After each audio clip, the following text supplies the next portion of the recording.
Dear Mother, no doubt you've already heard that I'm in Switzerland.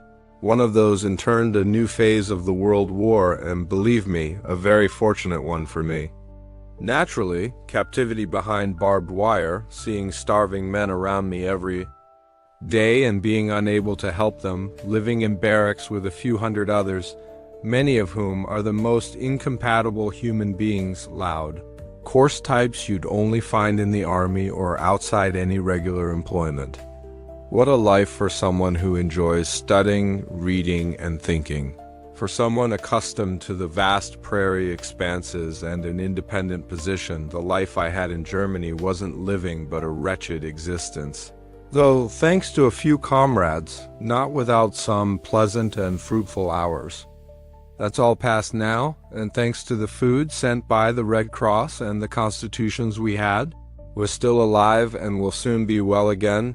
Germany has been living on very little for a long time, and I believe will continue to do so. Its will and organization are remarkable. The people are making sacrifices perhaps unmatched by any other nation thus far. The treatment of prisoners varies, in some cases exceedingly kind. In others, particularly in reprisals and mines, brutally harsh. Still, at present, the British, compared to the poor Russians and Italians, are treated decently. And their luck holds. They're respected, and in many cases, especially those from the British Isles, get along with the Germans, if working among farmers. Even better than with the French. The soul of Germany is undergoing a change. Recent prisoners from the front tell different stories than those many had to recount, though at no point was my treatment unjust. Hungry, yes. Uncomfortable, yes, but in a world war. Such things are expected. My comrades helped wonderfully to provide many excellent hours, better than what most men could hope for. Hours spent with two Frenchmen and the Russian doctor, actually a Pole, a professor and man of letters with a mind as sharp as the finest and a heart as vast as the world. There were also some Canadian boys, Donald Chase and Bob Hare, a medical student and a Prince Hour Red Cross agent, the only one who knew anything about his work. Most in that role seemed utterly clueless. But among all the British, there was scarcely another university graduate who could have been of use to me, since I was forced to learn French and Russian to speak freely with the best men in the camp. When I think of some of those boys back there, even though I'm practically free here, I feel that as long as they remain, I'm still, in some measure, a prisoner. We always tried to make the best of a bad situation. Last winter, with no coal and scarce firewood for cooking, Donald Chase and I rigged up an electric stove in the Sandsville office. 2 days after starting, we had it running full tilt. The wire cost about 3 cents per stove. The rest we scavenged from around the camp. Simple, really, each lasted about a week. Every man had his own, so we didn't interfere with one another. They were terribly convenient and drew heavy current, but with only 1 meter for the entire camp, no one monitored usage. Getting caught would have meant months in solitary, but in wartime, you take risks. They served us well until last August, when rumors of a search party made us dismantle them. The same went for electric lighting. A good lamp for reading and studying, available, not always, but since the start of the year at my disposal. Outwardly, it looked like an acetylene lamp. The wires were hidden, and believe me, finding them would have been work. Such was my lot. Mother better than many others, I was never assigned to hard labor. My frail appearance owed partly to my lack of desire or effort to seem robust, and when the German camp doctors inspected, they judged largely by a man's looks and perceived capabilities. My German fluency and the Russian doctor's counsel undoubtedly helped whenever my case was reviewed, and I presented it as favorably as possible, as you see, for here I am in Switzerland now. It's truly beautiful here, the great mountains. Today, the peaks clearly visible yesterday are shrouded in a snowstorm. A page here was evidently excised by the censor, When I say this is one of Switzerland's finest spots, you'll know I'm well situated. There are a few hundred British internees, in total about 40 at this hotel. I share a first-class room with another Canadian, 2 good beds, well-furnished, steam-heated, and a rather poetic view. I've already hiked the hills and soon hope to skate, ski, and so on. Money is tight here. The last group of internees, many veteran soldiers, had a weakness for drink and abysmal responsibility. They forgot they were guests of one of the world's greatest small nations, so the British government, ashamed of their conduct, not only punished them but restricted future allowances to prevent similar excesses. The current sum covers basics, but for books to reclaim some semblance of civilized life it's insufficient. I'll need to arrange a supplement, which will surely come. Once I've recovered, I hope to resume studies at Swiss universities.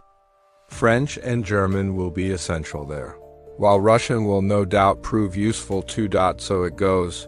Mother, all rather fine and grand.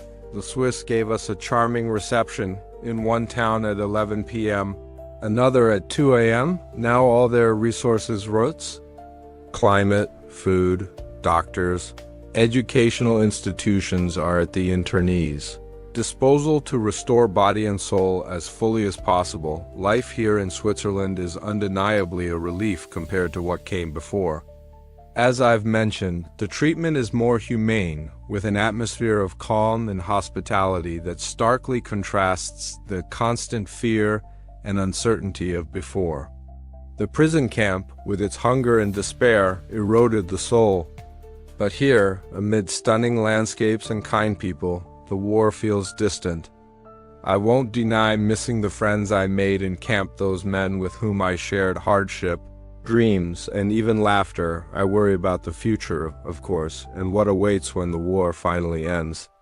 But for now, I can focus on regaining my health, and with luck, finding purpose through study.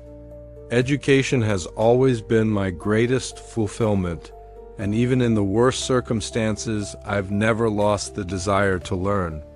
Here, with the Red Cross and kind doctors, I have a chance to reclaim the life so abruptly taken from me. Swiss universities, with their quiet academic air, seem the perfect place to start anew. As I recover, I still reflect on what's happened, the world we live in, and the people we're tied to. In a way, the prisoner's life forced into dehumanizing conditions has made me question humanity's priorities and the true meaning of freedom. There's something deeply unsettling about being cut off from the world, the war raging beyond, yet feeling powerless to change reality. What do we learn when freedom is taken? What are we when we no longer control our actions, words, or fate? Yet I'm determined to keep my mind active and sound. Each day I see how much stronger it is than my body. I read whatever I can find, French, Russian, even German, trying to absorb what lessons the world still offers. Literature and study remain my greatest refuge from war's uncertainty. Every book, every page is an escape, however brief, from the harshness around us. Speaking of learning, let me tell you about the men I've met here. Though conditions aren't ideal, the social environment helps endure the difficulties. As I mentioned, my roommate is a Canadian and interesting man with a worldview quite different from mine, yet fascinating. We've spent hours discussing everything from philosophy to literature, and our talks are always enriching. Beyond him, there are others who, even in adversity, show a fortitude that inspires. Donald Chase, whom I mentioned earlier, remains a valued friend, always ready to help and make the best of things. What strikes me most here is the Swiss commitment to our recovery. They are undeniably open-hearted and generous. Whenever I've needed guidance, whether to learn something new or adapt to this unfamiliar setting, I've found help. Their kindness knows no bounds, and they treat everyone with dignity. A stark contrast to how prisoners are often treated elsewhere. Money, as expected, is scarce and purchases are limited. But the prospect of soon returning to study gives me purpose, unlike many adults see these days as lost. Rather, they're an opportunity to grow and reflect on what matters.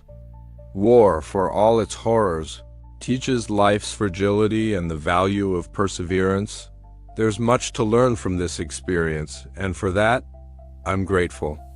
Every day, gazing at the distant mountains, I'm reminded of nature's power to restore.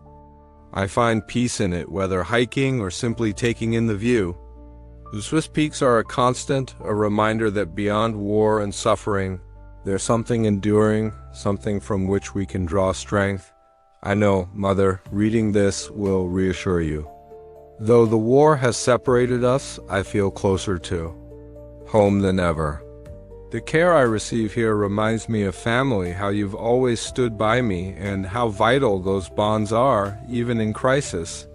No words can express my gratitude for every letter, every message of support. They soothe my soul. A reminder that no matter the circumstances, we're never truly alone, and so I press on, day by day, learning, growing, adapting. The future remains uncertain, but with each step, I feel readier to face it. I have faith that when the war ends, I'll rebuild my life perhaps even stronger than before. But for now, I'm focused on making the most of what Switzerland offers. Who knows what lies ahead? Yet these days will surely help me meet it with courage and resilience. Trust, this finds you all well. With love to you all and with best wishes for the coming year, your effect. Son, Arthur Cyril.